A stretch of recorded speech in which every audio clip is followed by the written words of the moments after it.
اب ہم اس کو کریٹیکلی دیکھیں گے کہ نیو پبلک مینجمنٹ نے کیا ڈیلیور کیا، کیا اس سے فائدہ ہوا اور کیا فائدہ اس سے نہیں ہوا۔ ایک اسکول آف تھاٹ ہے، وہ کہتا ہے کہ نیو پبلک مینجمنٹ نے کوئی خاص تبدیلی جو ہے وہ نہیں لائے یا ایفیشنسی اور افیکٹونیس امپروو کرنے کی گورنمنٹ میں کوئی خاص تبدیلی نہیں آئی۔ ہاں یہ ضرور ہوا کہ اسٹرکچرل ڈیولوشن تو ضرور ہوئی، اٹانومی بھی ملی، لیکن اس سے یہ ہوا کہ کنٹرول جو تھا، پولیٹیکل کنٹرول جو تھا وہ کمزور پڑ گیا، کیونکہ جو گورنمنٹ کے ادارے ہیں جو لوگوں کے پیسوں سے چلتے ہیں، جو لوگوں کی جو ٹیکس کے پیسوں سے چلتے ہیں، ان کے اوپر ضروری ہوتا ہے کہ ان کے اوپر پولیٹیکل کنٹرول ہو، کیونکہ تمام بجٹ جب گورنمنٹ اناؤنس کرتی ہے تو وہ اس کو پارلیمنٹ میں لے کے جاتی ہے، اور ہر بجٹ جو ہے اور اس کا ایکسپینڈیچر جو ہے اس کے اوپر بحث ہوتی ہے۔ جب اٹانومس آرگنائزیشنز بنا دی گئیں تو پولیٹیکل کنٹرول جو تھا وہ کمزور پڑ گیا۔ ڈیولوشن تو ہو گئی، سروسز بھی کچھ بہتر ہو گئیں، لیکن اس کا پولیٹیکل کنٹرول جو ہے وہ کمزور پڑ گیا۔ دوسری چیز یہ ہوئی کہ بڑے فریگمنٹڈ یونٹس ہو گئے، کیونکہ جب آپ نے بہت سی ایجنسیز بنا دیں، اٹانومس باڈیز بنا دیں، تو اس کا کیا نتیجہ نکلا؟ اس کا نتیجہ یہ نکلا کہ وہ جو ایجنسیز تھیں وہ اتنی اٹانومس ہوئی، فریگمنٹڈ ہو گئیں، اور فریگمنٹیشن سے یہ ہوا کہ بہت سی ایجنسیز جو تھیں نا وہ اوور لیپنگ فنکشنز تھیں اس کی۔ مثال کے طور پہ اگر کوئی ذرا کسی چیز میں پرابلم ہوا ہے تو انہوں نے یہ کہا کہ جی ایک علیحدہ آپ ڈپارٹمنٹ بنا دیں اس کا، اور یہ اس کو ایک آپ اٹانومی دے دیں۔ For example cleaning the city, cleaning the city میں جو سالڈ ویسٹ کلیکٹ کر رہے تھے، جو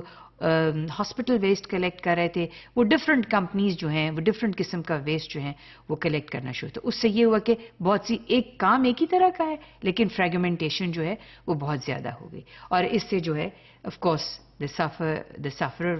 were the people۔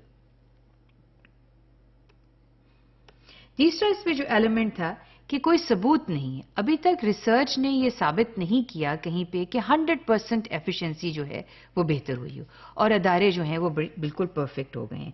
بہت سی سروسز ایسی ہیں، یہ کوشچن اس میں آتا ہے، کیا کوالٹی آف سروس بہتر ہوئی ہے؟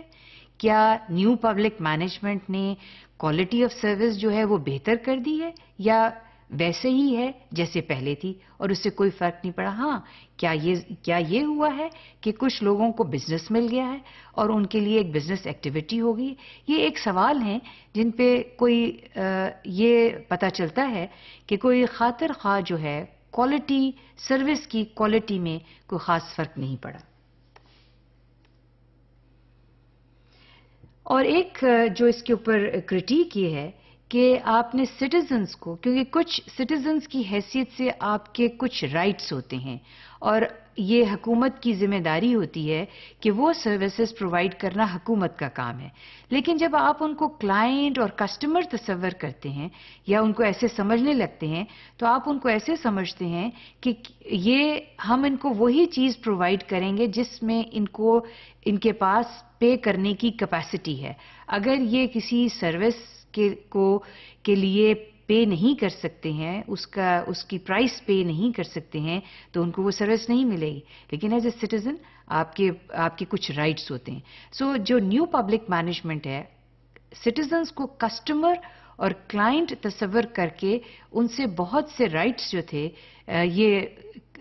کرٹیک ہے اس کی، اور یہ بہت سے لوگ اس کو ایسے سمجھتے ہیں کہ آپ سٹیزنز کو کسٹمر اور کلائنٹ تصور نہیں کر سکتے۔ تو یہ بھی ایک بہت بڑا کرٹیسزم تھا کہ آپ ان کو ایز این اکنامک یونٹ تصور نہیں کر سکتے۔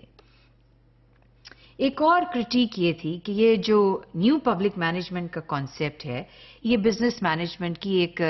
نقل ہے، اور اس میں آپ زیادہ اس میں کوئی چیز آپ نئی نہیں لاتے ہیں۔ اس میں یہ بھی بتاتے چلیں کہ میں جس کا ذکر کیا تھا کہ یونائٹڈ اسٹیٹس جو ہے اس کا میں زیادہ ڈومیننس اور انفلوئنس جو ہے وہ